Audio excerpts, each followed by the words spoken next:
Eu tinha 16 anos quando vivi uma experiência assustadora ao lado de nossa casa, que ficava ao lado de uma velha construção de 2 andares. Essa estrutura, outrora um hotel ou pensão, passou a maior parte do tempo desocupada.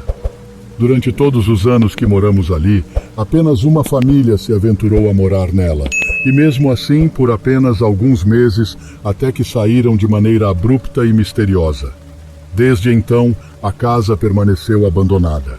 Certa noite, após o jantar, saí para alimentar meu cachorro, Rowdy, já no crepúsculo.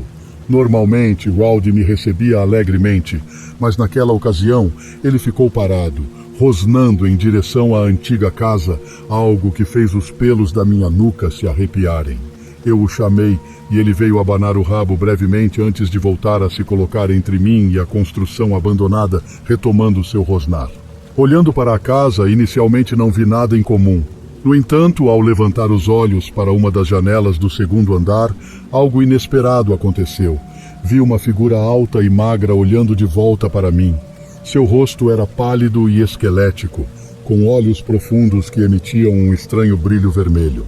Por um instante, achei que seus olhos piscaram. O cabelo desgrenhado e branco e as roupas que lembravam as de um personagem de 1800, algo parecido com o figurino de Kurt Russell em Tombstone, completavam sua aparência fantasmagórica. Assustado, corri para casa, saltando a cerca e mal me lembrando de abrir a porta da tela. Meu pai, ao ver meu estado, expressou preocupação imediata. Expliquei o que vi, omitindo a parte dos olhos piscantes, pois não estava seguro se tinha realmente visto aquilo. Ele não hesitou em chamar a polícia. Os policiais chegaram após algum tempo e, após ouvir meu relato, desdenharam, sugerindo que pudesse ser apenas um jovem fazendo travessuras ou um vagabundo. Eles vasculharam a casa e, mais tarde, nos informaram que não encontraram sinais de arrombamento nem evidências de que alguém estivesse lá recentemente. A hipótese levantada foi que eu, um adolescente, poderia ter imaginado tudo aquilo, talvez influenciado por reflexos de um carro que passava.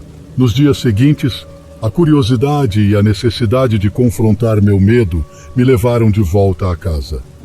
A porta da frente estava trancada, mas a dos fundos estava entreaberta. Com algum esforço, empurrei-a, abrindo caminho entre a poeira e os detritos acumulados. O interior da casa cheirava a mofo e havia sinais de que ratos fizeram daquele lugar seu lar. No canto de uma sala, parecia que alguém havia se instalado temporariamente. Uma lanterna de acampamento velha, um saco de dormir e algumas roupas jogadas indicavam a presença de um morador temporário. Segui as pegadas dos policiais até o 2º andar, encontrando o quarto que correspondia à janela de onde vi a figura. Ao entrar, senti uma onda de medo, como se algo me avisasse para não estar ali. Meu instinto de lutar ou fugir estava em alerta máximo. Abri a porta do quarto, que rangeu sinistramente, e forcei-me a caminhar em direção à janela, meio esperando que algo me surpreendesse. Parado ali, olhando para o quintal de onde tinha vindo, vi meu cachorro brincando. Os faróis dos carros refletiam na janela enquanto cruzavam os trilhos de trem, e por um momento pensei que talvez tudo fosse apenas um reflexo. Quase me convenci disso, quando por uma fração de segundo vi novamente, em plena luz do dia, a imagem daquela figura na janela. Era como se estivesse olhando no espelho, exceto que o rosto não era o meu. Se eu tivesse piscado naquele momento, teria perdido a visão, mas eu estava atento. Em um instinto súbito, decidi que era hora de ir embora e saí às pressas. Esse encontro deu início a uma série de pesadelos que duraram anos, aparecendo esporadicamente, mas com detalhes vívidos o suficiente para me lembrar exatamente da figura e até do padrão paisley marrom no seu colete. Até hoje me pergunto, foi minha imaginação ou algo mais sinistro se escondia naquela casa antiga?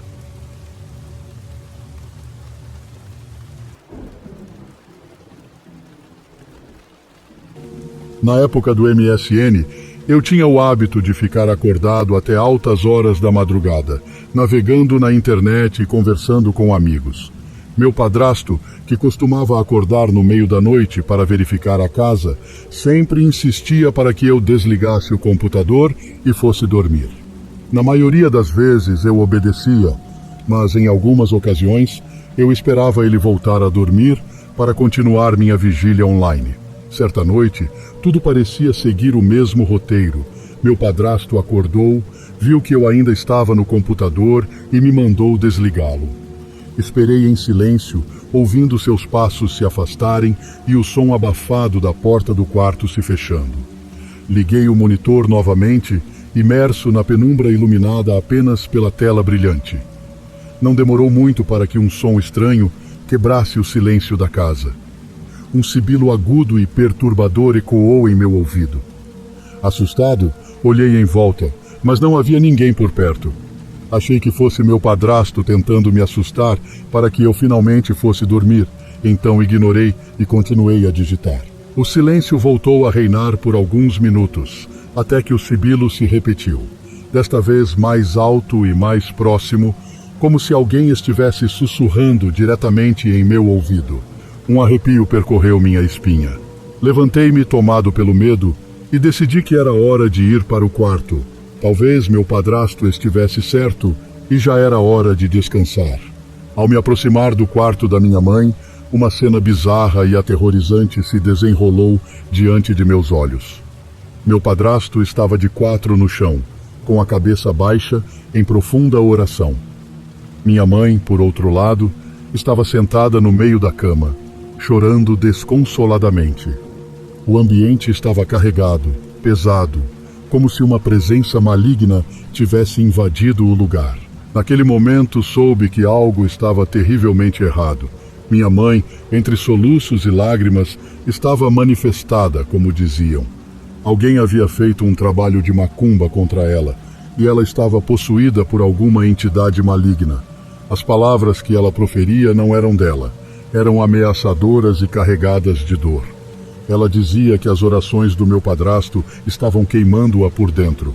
Eu, paralisado pela cena diante de mim, apenas conseguia sussurrar de longe, pedindo para ela se deitar e tentar descansar, temendo que ela se levantasse e a situação piorasse. Meu padrasto continuava sua oração fervorosa, ignorando tudo ao redor, concentrado em sua fé e no desejo de libertar minha mãe daquela tormenta. Após o que pareceu uma eternidade, ele terminou suas preces. A atmosfera do quarto mudou ligeiramente, como se o peso tivesse sido, ao menos parcialmente, levantado. Todos exaustos, decidimos tentar dormir, apesar da tensão que ainda pairava no ar. Não consegui dormir naquela noite. O sibilo ainda ecoava em minha mente, tão real e assustador, uma clara advertência de que o mal estava mais perto do que jamais poderíamos imaginar. Desde então, nunca mais duvidei da existência do sobrenatural. A experiência com minha mãe foi apenas uma das muitas que presenciei, cada uma reafirmando a realidade que muitos preferem ignorar. O sobrenatural existe, e às vezes ele bate à nossa porta quando menos esperamos.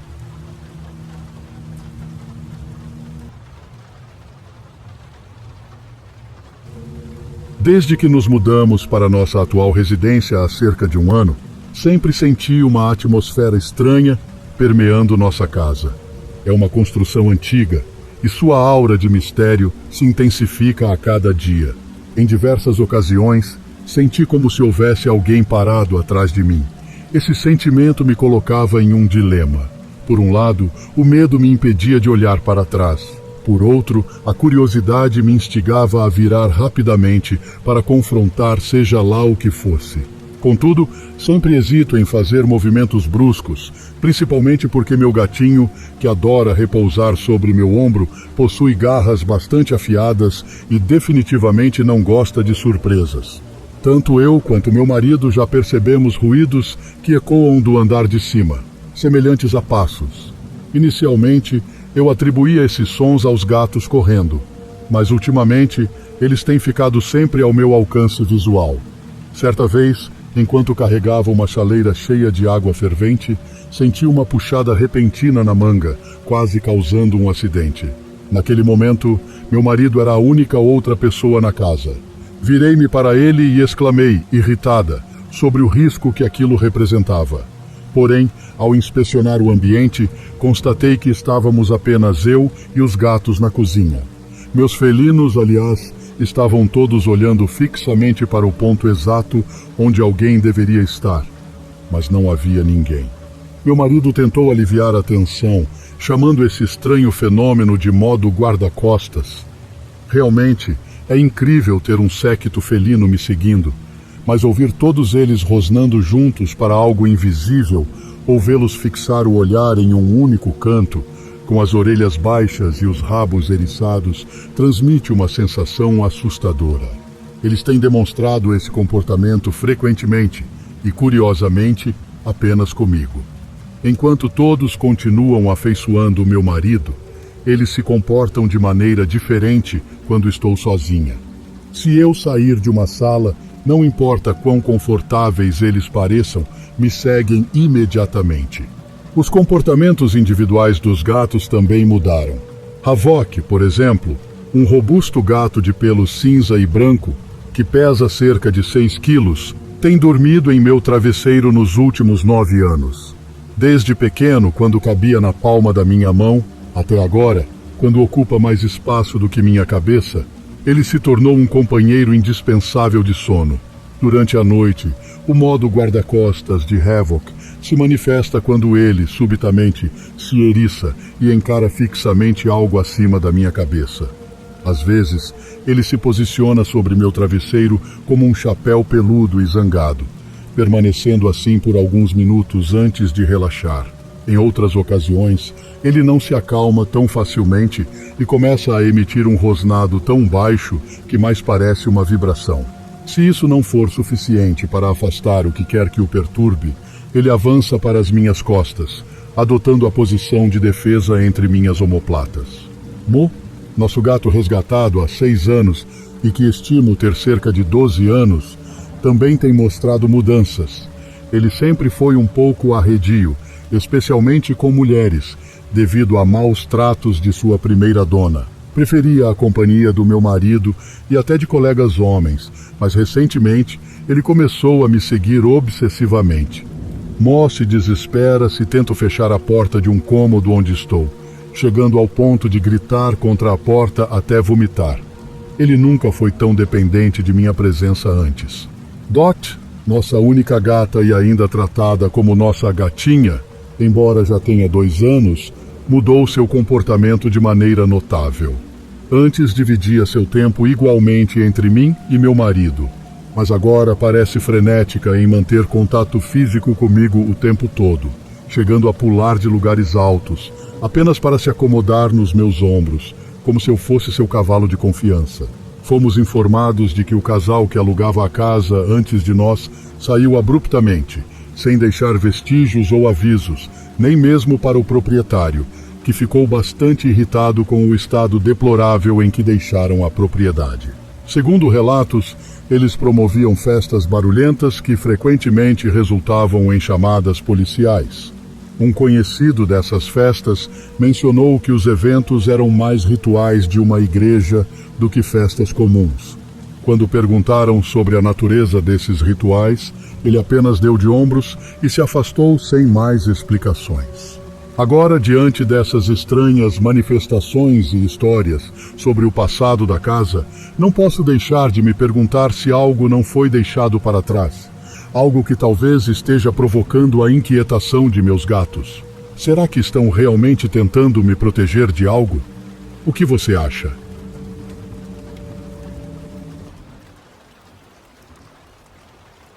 Quando minha filha Laura tinha cerca de 1 ano e meio, enfrentamos um desafio comum a muitos pais: a transição para o próprio quarto.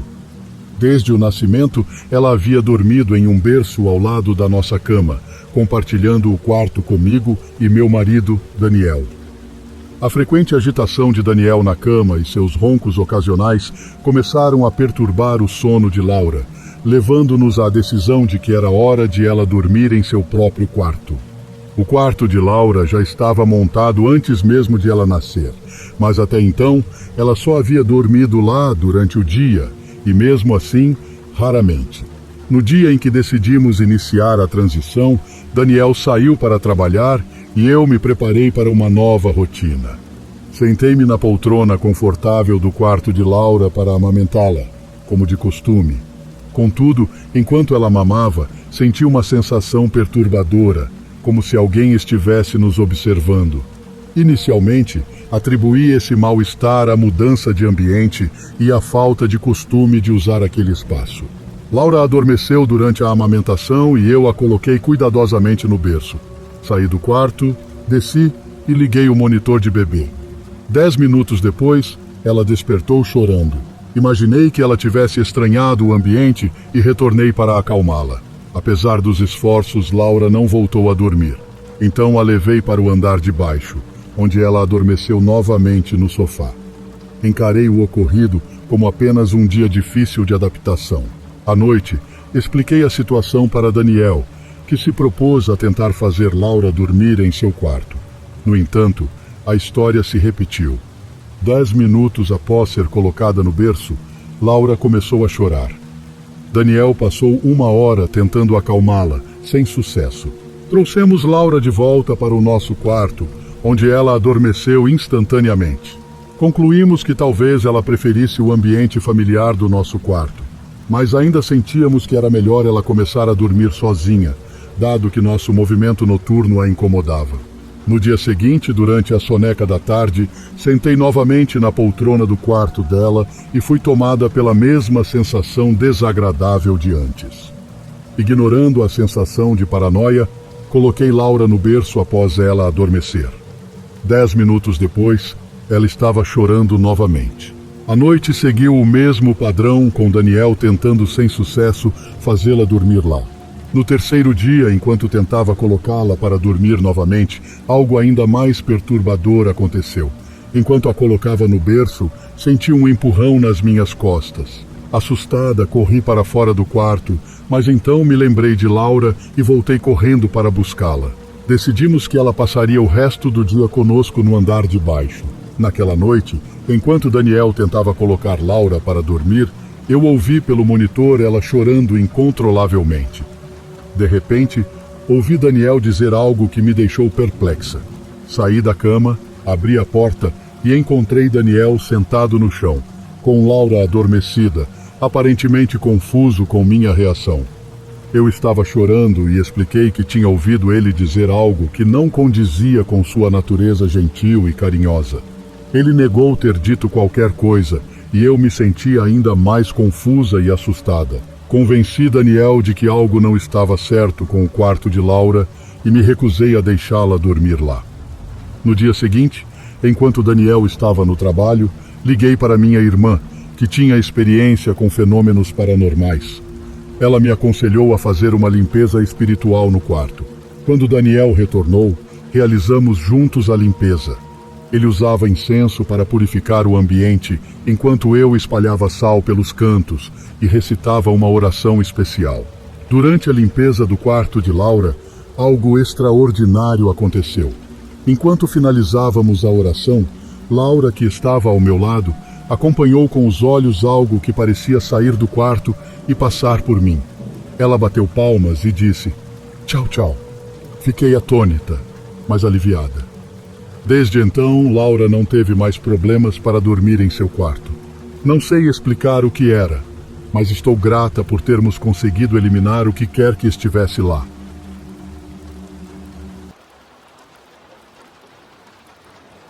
Cerca de 3 meses atrás, vivi uma experiência que alterou profundamente a minha percepção sobre eventos inexplicáveis.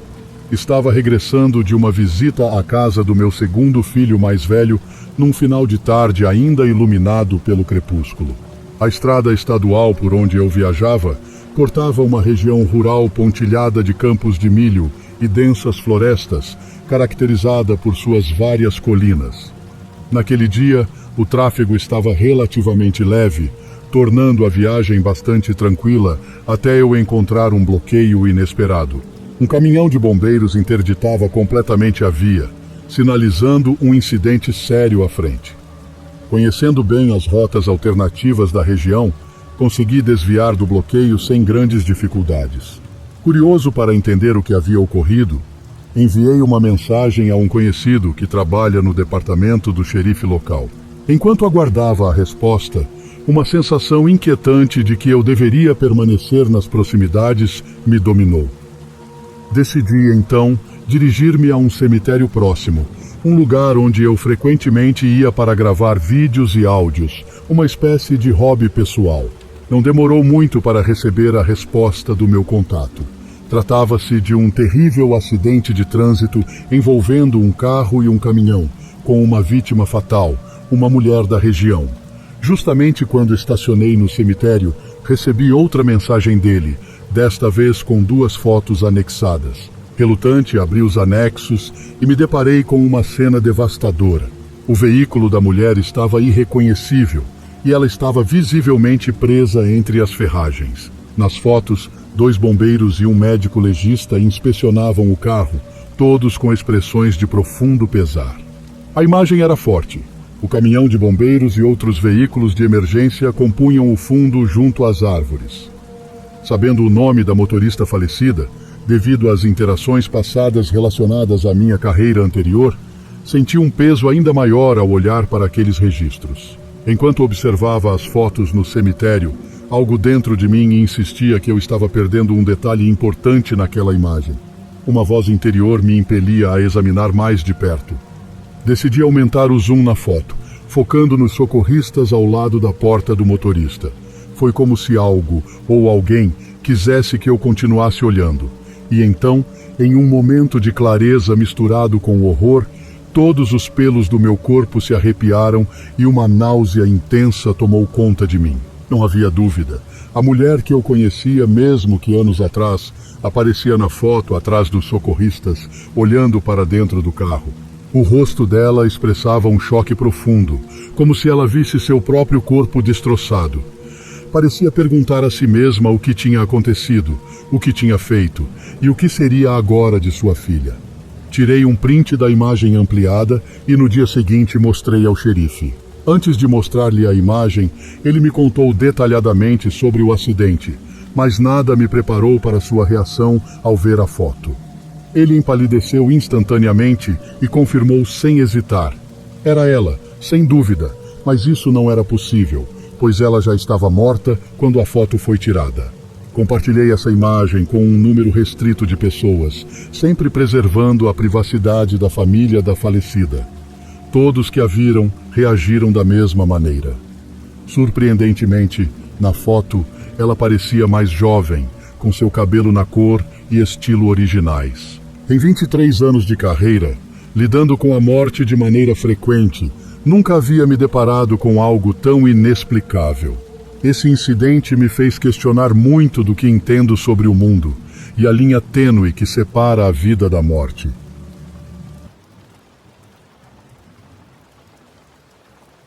Há cerca de 15 anos, eu e minhas 3 irmãs vivíamos numa casa geminada em Springville, Utah. Esse período foi marcado por uma série de eventos misteriosos e assustadores. A casa tinha 2 andares, e todos nós presenciamos fenômenos estranhos e perturbadores. É importante destacar que Springville e suas áreas adjacentes são conhecidas por sua forte associação com a Igreja Mormon, que alguns consideram sectária.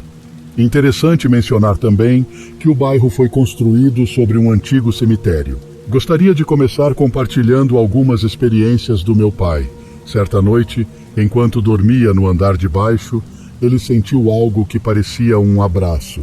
Ele pensou que fosse minha mãe, mas ao verificar, percebeu que não havia ninguém por perto. Em outra ocasião, enquanto usava o banheiro com a porta aberta, ele viu no reflexo do espelho uma figura feminina com cabelos longos. Apesar dos arrepios, ele tentou ignorar o ocorrido. Ele sempre comentava como os calafrios eram intensos nesses momentos. Meus pais frequentemente ouviam ruídos estranhos e barulho de pratos caindo, tanto de dia quanto de noite. As experiências das minhas irmãs, no entanto, eram ainda mais aterrorizantes. Elas ouviam sons vindos dos armários e, certa vez, 2 delas viram uma menina pequena passar por um dos quartos e simplesmente desaparecer. Intrigadas e confusas, foram até o quarto para investigar. Lá, brincavam com um brinquedo do McDonald's que repetia a frase "batatas fritas" ao apertar um botão. Porém, descobriram que o brinquedo estava sem pilhas. Mais tarde, naquela mesma noite, o brinquedo voltou misteriosamente para o armário e começou a repetir a frase incessantemente, aumentando o volume até que a voz se transformou em um tom demoníaco. Apesar de parecer incrível, esses eventos realmente aconteceram. Eu mesmo tive uma experiência pessoal marcante. Uma noite, enquanto dormia na sala de estar, tive um sonho vívido em que eu e minhas irmãs estávamos no térreo, e pelo canto do olho vi uma figura alta e escura nos observando pela porta entreaberta da lavanderia. O sonho foi tão real que, ao acordar, ainda me sentia paralisado pelo medo.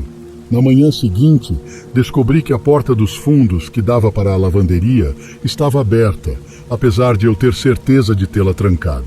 Anos depois, quando nos mudamos para outra casa geminada no mesmo bairro, meu pai compartilhou outra experiência perturbadora.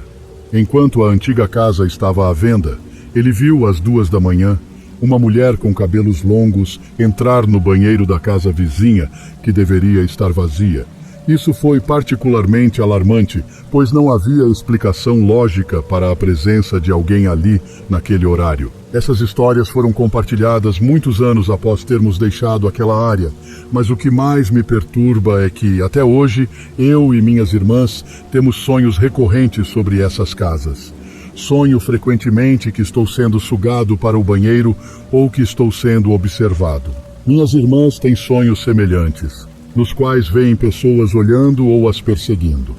Mesmo após tantos anos longe de lá, esses sonhos continuam a nos assombrar, sugerindo que talvez haja um significado muito mais sombrio para aquele bairro do que podemos compreender. De qualquer forma, estou aliviado por não morarmos mais lá. Trabalho como faxineiro noturno na escola da cidade há anos. A esmagadora maioria das vezes, estou sozinho, o que, confesso, sempre me deixou um pouco inquieto. Essa escola, que durante o dia é cheia de risadas e conversas, à noite transforma-se num lugar silencioso e sombrio. Minha rotina sempre começa pelas salas do térreo, subindo lentamente até os andares superiores. As áreas comuns, como a cafeteria e o ginásio, ficam para a equipe da manhã. Dado o silêncio, eu costumo espalhar rádios pelos corredores, tocando música alta, para me fazer companhia.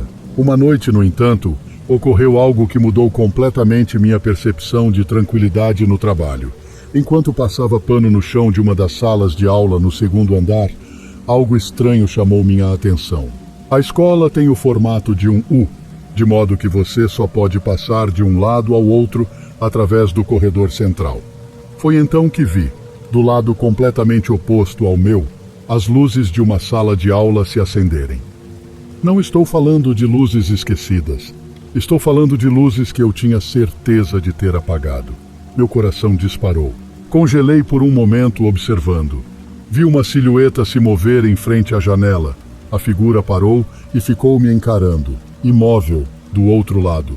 A cena era tão perturbadora que por um instante pensei em correr ou chamar a polícia. Mas minha curiosidade foi mais forte. Aproximei-me tremendo e vi melhor. Era um homem, aparentando entre 30 e 40 anos, com cabelos escuros e quase sem barba. De forma bizarra, ele começou a acenar lentamente. Fechei a cortina rapidamente, tentando controlar minha respiração. Quando tomei coragem para espiar novamente, a luz do outro lado estava apagada. Meu instinto gritava que algo estava muito errado. Ele poderia estar a caminho de onde eu estava. Sem pensar 2 vezes, desci correndo as escadas e saí pela porta dos fundos, apenas com o som da minha própria respiração e o eco dos meus passos no corredor vazio. Mais tarde, ao rever as câmeras de segurança com o diretor, descobrimos algo ainda mais aterrorizante. O homem tinha surgido do porão da escola no meio da noite. Observando seu rosto nas imagens, pude ver o quanto era perturbador. Olhos fundos e um olhar que não desejo a ninguém. Ele vagou pelos corredores e, depois de um tempo, voltou para o porão, desaparecendo nas sombras e nunca mais sendo visto. Isso levantou a possibilidade de haver salas escondidas ou saídas secretas lá embaixo. Desde aquela noite, trabalhar aqui tornou-se uma provação. Cada sombra parece esconder segredos e cada eco parece uma ameaça. O que mais me assusta não é apenas o que vi, mas o que ainda pode estar escondido nas sombras desta escola antiga.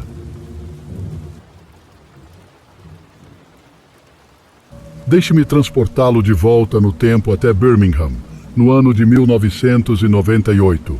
Eu vivia em uma casa semi-geminada, originalmente projetada com 2 quartos, mas que havia sido modificada para ter 3.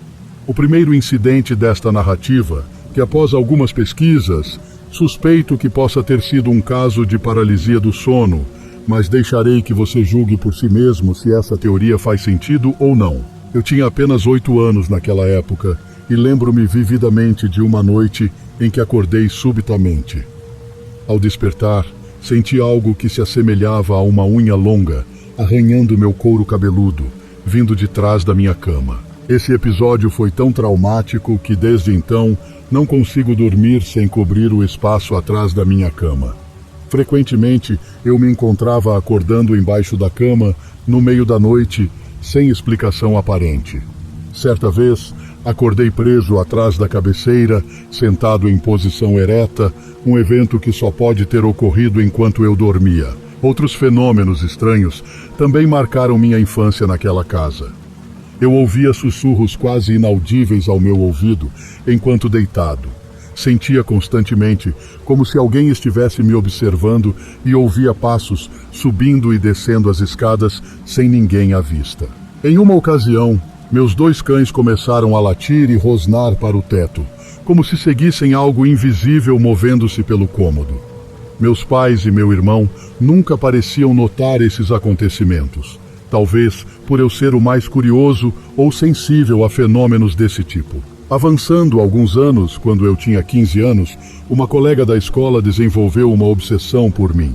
Ela me perseguia, aparecia frequentemente em frente à minha casa e, em um episódio mais extremo, chegou a pular de uma ponte por não aceitar minha rejeição. Felizmente, um amigo a salvou da queda de 6 metros e ela acabou superando essa fase, vivendo bem atualmente. Durante esse período, certa noite, meu telefone não parava de tocar de meia-noite até às 3 da manhã, até que a bateria finalmente acabou. A tela do celular iluminava meu quarto com cores vibrantes, semelhantes a um caleidoscópio, por cerca de 10 minutos, uma experiência verdadeiramente perturbadora. No ano de 2004, por volta da mesma época do incidente do telefone, o jogo GTA foi lançado. Eu frequentava a escola apenas para marcar presença e passava o restante do dia fora, aproveitando que meus pais trabalhavam e eu tinha a casa só para mim. Certa vez, enquanto jogava no quarto do meu irmão, a porta, que não tinha tranca, emperrou e eu fiquei preso. Para sair, tive que escapar pela janela, acessar a varanda e descer para o quintal. No dia seguinte, repeti a dose de matar a aula para jogar. Após uma nova fuga pela janela, ao retornar para casa, o volume da televisão estava normal, mas a tela exibia a imagem pausada de uma senhora idosa com fundo branco, que parecia me encarar diretamente. Ela tinha olhos negros e uma expressão vazia, sem vida. Essa visão não parecia parte de nenhum programa que estivesse passando e marcou o fim das minhas experiências sobrenaturais naquela casa, com exceção de alguns ruídos ocasionais e outros pequenos incidentes que eu preferi ignorar. Olhando para trás, se de fato havia um fantasma, parece que ele se apegou a mim por razões desconhecidas.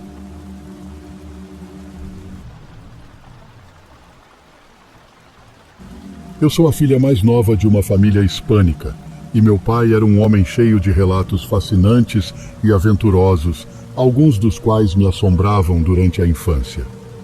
Este incidente particular ocorreu nos anos 70. Meu pai enfrentou muitas adversidades desde cedo, crescendo em um ambiente difícil.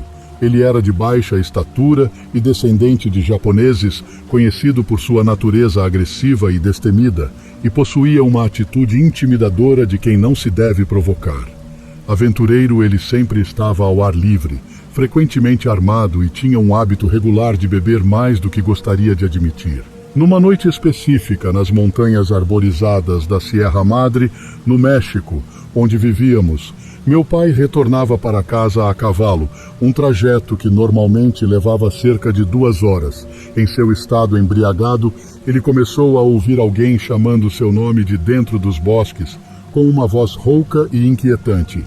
Javier, hey Javier. Apesar da escuridão densa, ele não se sentiu ameaçado e respondeu bruscamente: Quem é você e como conhece meu nome? Ignorando o incidente, ele continuou seu caminho, mas a voz persistiu, elevando o nível de tensão. Subitamente, seu cavalo se assustou e, num momento de pânico, meu pai foi derrubado, sendo arrastado pelo animal assustado com o pé preso na sela. Após uma tortura que pareceu eterna, ele finalmente se libertou, mas o cavalo desapareceu na escuridão. Ainda ofegante, ele se levantou, buscando um último gole de tequila, prometendo a si mesmo que seria sua última bebida. Mas a voz continuava, mais ameaçadora e zombeteira do que antes. O medo tomou conta dele enquanto sentia o frio penetrante. Antes que pudesse reagir, uma força descomunal o ergueu e lançou pelo ar. O ser, cuja natureza ele não pôde discernir, conhecia seu nome e despertava em meu pai uma dúvida sobre sua própria realidade e sanidade. Derrotado e sentindo o peso do seu destino iminente, ele sabia que aquela criatura não era humana. Quase perdendo a consciência, um uivo agudo e aterrorizante ecoou pelo ar, intensificando seu terror. Em um estado de semi-inconsciência, ele suplicou a Deus por salvação, prometendo abandonar a bebida. Quando recobrou a consciência, meu pai se encontrava em um cânion, aliviado por estar vivo, mas logo percebeu que sua experiência não fora um sonho. As feridas expostas arfavam com o vento gelado, e a dor era insuportável. Ele ouviu ruídos suspeitos por perto, e apesar das lesões, forçou-se a se levantar e sair do cânion. Reconhecendo a sensação de ser perseguido, ele sentiu a presença da criatura a uma distância perigosamente próxima, ouvindo sua respiração pesada. Ao finalmente chegar em casa, coberto de sangue, lama e folhagem, ele estava irreconhecível e visivelmente abalado. Ele gritou para sua família que estava sendo perseguido, marcado profundamente pelo evento. Embora os curandeiros da aldeia e o homem da medicina tenham feito o que puderam, ele ficou com cicatrizes pelo corpo. A partir daquela noite, a visão de meu pai sobre a vida mudou radicalmente, e ele manteve sua promessa de nunca mais tocar em uma bebida alcoólica. Eu moro em um duplex, situado em uma pacata comunidade. Há mais de 1 ano que resido lá, sem grandes problemas ou queixas a relatar. Os vizinhos que dividiam a parede conosco saíram pouco depois de eu me mudar, e desde então, o outro lado do duplex permaneceu desocupado, fazendo com que o lugar mais parecesse uma casa isolada do que propriamente um duplex. Naquela noite, tudo transcorria como de costume. Depois de um dia cansativo de trabalho, saí às 22 horas e decidi pegar algo para comer no caminho de casa. Ao chegar, liguei a televisão e me acomodei no sofá para jantar. Enquanto comia, um som surdo e abafado chamou minha atenção, vindo da parede que separava meu apartamento do vizinho desocupado. Ouvi o som novamente e, por curiosidade e um leve desconforto, desliguei o volume da televisão para prestar melhor atenção. Aproximei-me da janela para investigar o exterior. Não havia carros, nem sinais de mudança, e a escuridão reinava no outro lado do duplex, indicando que continuava vazio. Intrigado, encostei o ouvido na parede. O som era abafado, mas distingui passos suaves e o barulho de portas sendo abertas e fechadas. Alguém estava lá, parecia explorar o lugar. A estranheza da situação me fez franzir o senho, pois ninguém havia entrado ou saído daquela unidade por mais de 1 ano, e já passava das 23 horas. Voltei ao sofá, mas a inquietude me consumia. Fiquei acordado até a 1 hora da manhã, tentando me distrair com a televisão, mas a preocupação era palpável. Quando finalmente decidi ir para a cama, o silêncio da noite foi quebrado pelo mesmo barulho que me assustara antes, só que dessa vez muito mais alto. Levantei-me rapidamente e caminhei até a porta do quarto. Antes que pudesse abri-la, passos leves ecoaram no andar de baixo. Um calafrio percorreu minha espinha. Recuei, peguei meu celular no criado mudo e imediatamente baixei o volume ao mínimo. Liguei para a polícia, sussurrando meu endereço e tentando explicar a situação o mais rápido possível. Mas então, uma sombra se projetou sob a porta do meu quarto. Parei de falar, meu coração acelerado enquanto observava a sombra mover-se lentamente pelo corredor. O intruso parecia cauteloso, quase sem fazer ruído, mas claramente não se afastava. Os minutos que se seguiram foram torturantes. O silêncio foi subitamente interrompido por passos decididos e rápidos pelo corredor. A pessoa começou a abrir outras portas com mais urgência, como se soubesse que o tempo estava se esgotando. Quando chegou à porta do meu quarto, tentou abri-la à força várias vezes antes de desistir e descer rapidamente. Os policiais chegaram algum tempo depois, mas o invasor já havia fugido, provavelmente percebendo que eu havia chamado a ajuda. Pequenos objetos haviam sido levados, mas nada que justificasse uma invasão tão arriscada. O mais perturbador foi descobrir, semanas depois, uma pequena câmera escondida sob o criado mudo no quarto de hóspedes. A polícia não conseguiu rastrear a origem da câmera ou acessar as informações contidas nela. Não sabemos se o objetivo era apenas espionagem ou algo mais sinistro. Meses se passaram desde o incidente, sem sinal de retorno dos intrusos, mas a possibilidade de que eles possam voltar sem serem notados me deixa eternamente vigilante e preocupado com a segurança do meu lar. Olá pessoal, meu nome é Gianni Santos. Hoje irei relatar uma experiência assustadora que aconteceu comigo. Vamos lá. Fui morar em uma fazenda de café. A fazenda era bem antiga, da época dos escravos, na cidade de Monte Carmelo, Minas Gerais. Minha casa ficava ao lado da casa grande, entre um canavial e um terreirão de café. Morava eu, meu ex-marido, minha mãe, minha irmã e o meu filho, que na época tinha 2 anos. Ele sempre gostava de ver as vacas no pasto que ficava nos fundos da casa onde morávamos. Certo dia, vi ele chamando um menino que tinha o nome de Léo. Na fazenda, não havia ninguém com esse nome. Então fui buscá-lo para dentro de casa. Até aí, tudo bem.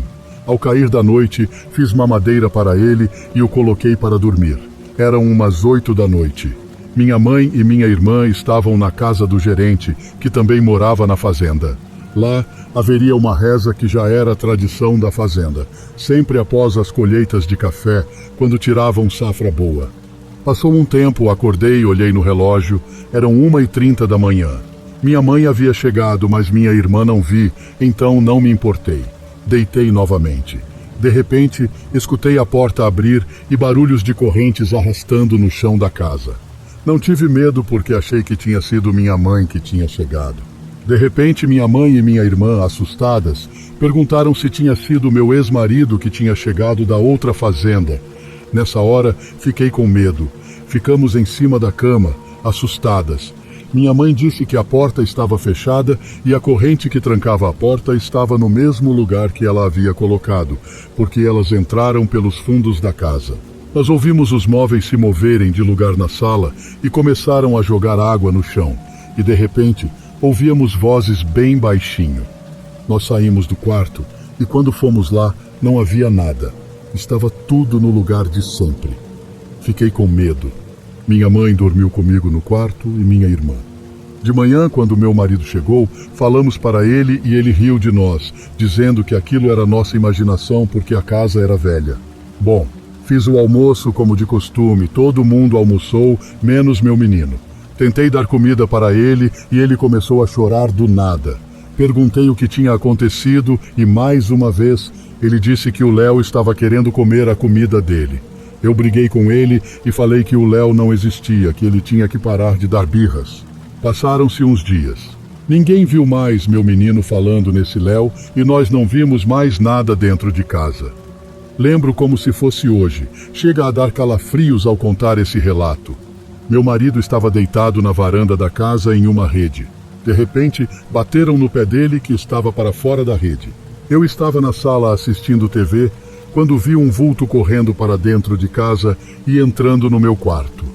Meu marido correu para dentro, assustado, e meu filho, mais uma vez, disse que tinha sido esse Léo. Fiquei com medo e falei para meu marido que a gente precisava se mudar para a cidade porque aquilo estava me deixando apavorada. 3 dias depois, nos mudamos para a cidade. A casa era do mesmo dono da fazenda. Passou um mês, estava tudo bom. Até então, fui na rua com minha mãe e minha irmã tinha ficado em casa com meu filho. Comprei um carrinho com boi, pois ele gostava. Quando chegamos em casa, encontrei minha irmã na casa da vizinha com meu filho, apavorada, dizendo que o Léo que meu filho tinha falado existia e era horrível. Nós a acalmamos e voltamos para casa. À noite, meu menino foi brincar com o carrinho na sala de jantar e eu estava no meu quarto com minha mãe assistindo TV. Minha irmã estava dormindo no outro quarto porque meu marido tinha viajado.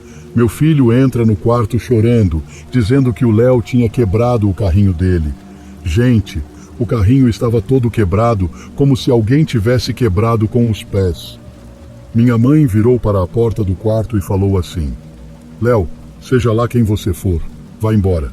Você não é bem-vindo aqui. Deixe meu neto em paz. Daí, tudo bem. Meu filho parou de chorar e foi dormir. À noite, eu vi as pernas do meu filho no ar, como se estivesse alguém segurando as pernas dele para cima. Minha mãe também viu, porque ela também estava no quarto dormindo comigo. Comecei a gritar. Minha mãe pegou o terço que tinha na cabeceira da cama e começou a rezar o credo. Foi a noite mais longa. Peguei meu filho nos braços e fomos para o outro quarto onde minha irmã estava dormindo. Colocamos o colchão no chão para dormir. Às 3 da manhã, minha mãe acorda gritando, dizendo que alguém tinha jogado terra nela, e quando acendemos a luz, a cara dela estava com terra preta e o colchão cheio de terra. Não dormimos mais até o dia amanhecer. De manhã, fui na igreja e relatei ao padre. Ele foi à minha casa comigo e rezou, jogou água benta em todo o cômodo da casa, exceto no banheiro, pois a porta estava trancada pelo lado de dentro, sem ninguém dentro. Mais uma vez, meu filho disse que era o Léo e que ele não iria embora daquela casa. O padre pegou meu filho no colo, o abençoou com água benta e disse para mim: vá embora dessa casa enquanto é tempo. Fiquei sem entender nada. Liguei para meu marido e relatei a ele o ocorrido.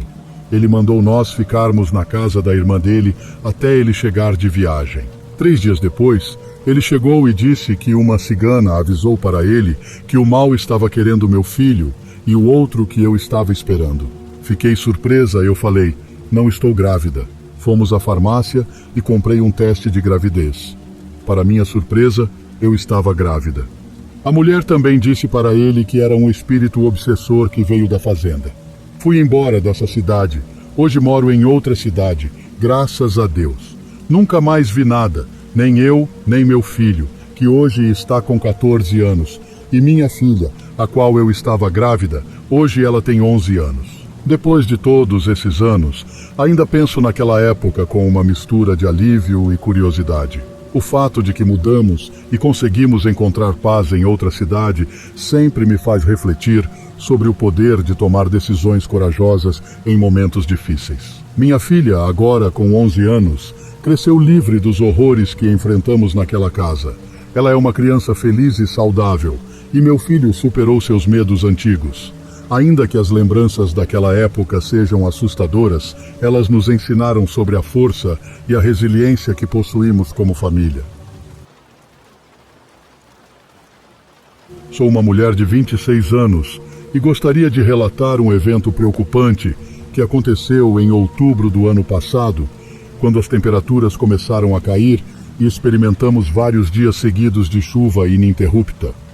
Eu normalmente trabalho de casa, então o clima externo pouco afetava minha rotina diária. Naquele dia específico, eu havia começado a trabalhar cedo mas por volta das 13 horas, minha atenção foi abruptamente desviada de uma reunião no Zoom devido a um apagão.